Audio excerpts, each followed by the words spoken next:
This clip is brought to you by SaveWithConrad.com.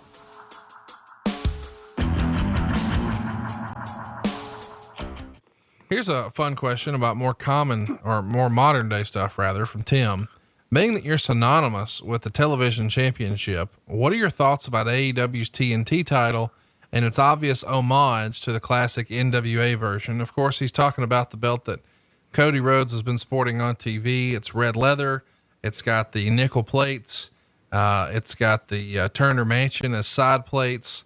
Certainly a nod to your old famous TV title design. What do you think of this newer, more updated version?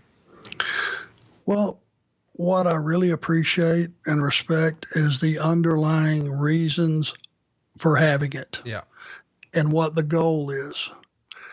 And that goal is for a guy that is one of the spokesmen and one of the figureheads for AEW, Cody, to be able to step in that role as the champion and take on all comers. And actually, each and every week, a guy walk through that curtain that could plausibly win that title.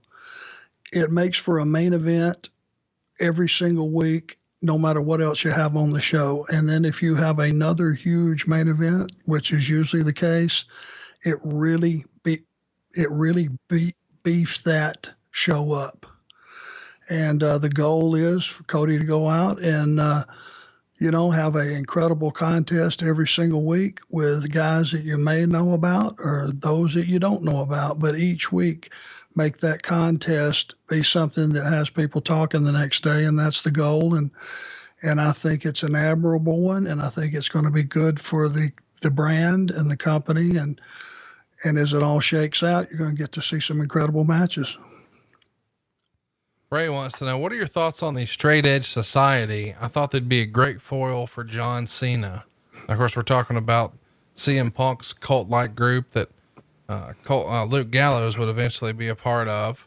I could see that. For whatever reason, it feels like they went, the Matt Hart or the Jeff Hardy direction. They went in the Mysterio direction, but it never really got to Cena.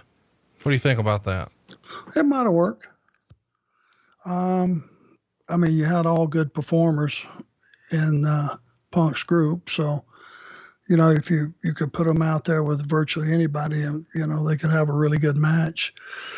Whether it would have worked for Cena or blew up in his face, who knows? Hey, it's Conrad Thompson. Thanks for checking out the podcast here on YouTube. Be sure to hit the subscribe button and the notifications bell so you get a notice anytime we upload some new content. And go save yourself some money right now. If you're in a 30-year loan or you have credit card debt, it's not a matter of if I can save you money. It's a matter of how much. Find out right now for free at SaveWithConrad.com.